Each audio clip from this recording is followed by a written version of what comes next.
Well, good morning to you. I greet you from Tampa, Florida.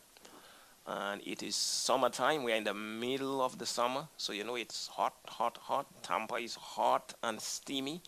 And, we're accustomed to that every summertime. It is hot and steamy, and the rain showers come down normally in the evening. So, we get a lot of sun and a lot of rain. And of course, our friend hurricanes come to visit us from time to time. We make all the necessary precautions. We take all the necessary precautions and prepare, hoping that we won't get a bad one this year. And after the summer is over, hurricane season is over, we go right back to normal and we continue to live our lives as if there was no talk of hurricanes at all. So it's just the life. If just you live in Florida, you know that's what's expected. Otherwise, the rest of the year we enjoy it. It's nice, normally nice and sunny, very mild winters. We can basically plant any time of the year. So that's one of the fun things of living in Florida. Okay, so I want to talk to you on another topic today, as I normally come every Thursday with an episode of Nuggets for the Soul. Today I want to talk to you about a young guy. He was probably about 16 to 18 years old. His name was Daniel. He was taken from his home in Jerusalem and he was transported to the city of Babylon by the Babylonians. And the Babylonians, they took from the royal line boys who were very sharp, boys who had great potential, and they wanted them to serve in the Babylonian court. So they decided to train them for about 3 years, and then they would take up their position in the Babylonian court. And the king, of course, changed their diet. They came to live with the king, changed the diet and all of that, wanted to change their culture, wanted to change the things that they believed in, and so that they could serve in the court of the Babylonians. But then scripture tells us something very interesting about this man, this young boy, or this young man named Daniel, about 16 years old.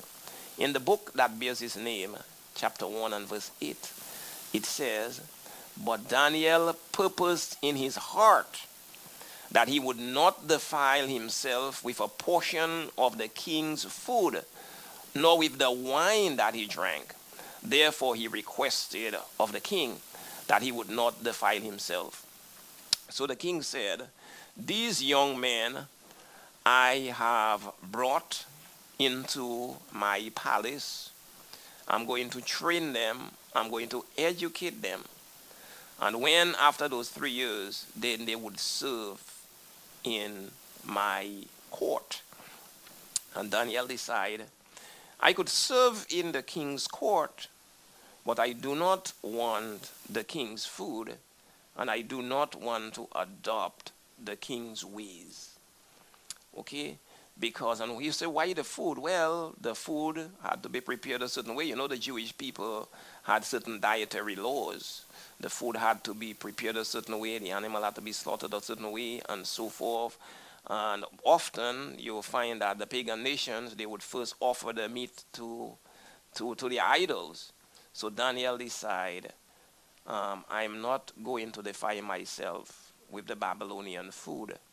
And the way he did it, he said, scripture says, he requested of the king that instead of feeding on the king's food, he requested a diet of vegetables.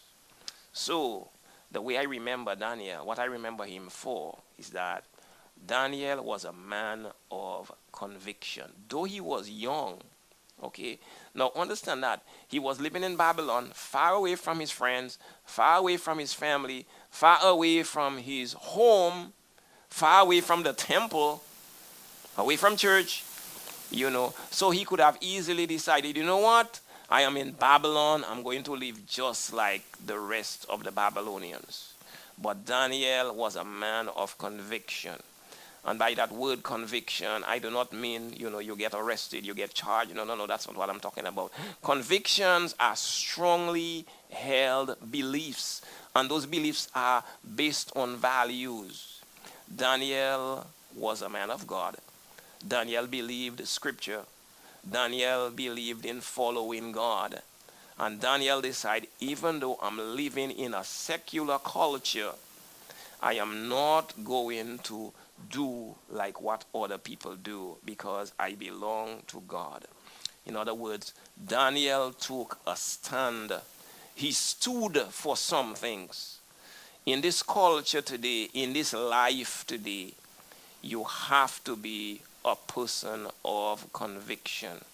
Okay? It is easily for you to just join the crowd and just do like everybody else is doing. But if you really want to live in such a way that pleases God, you're going to have to take a stand.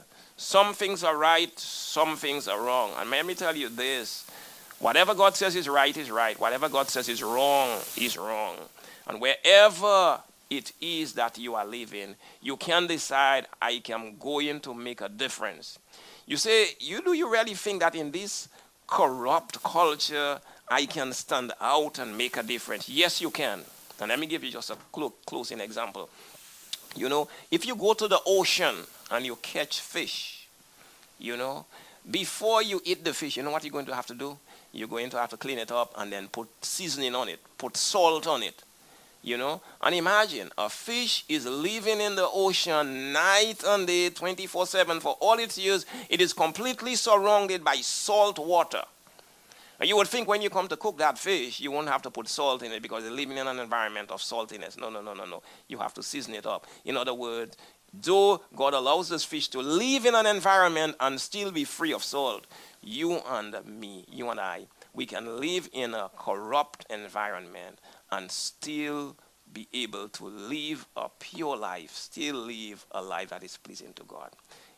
In order to do so, though, you have to be a person of conviction.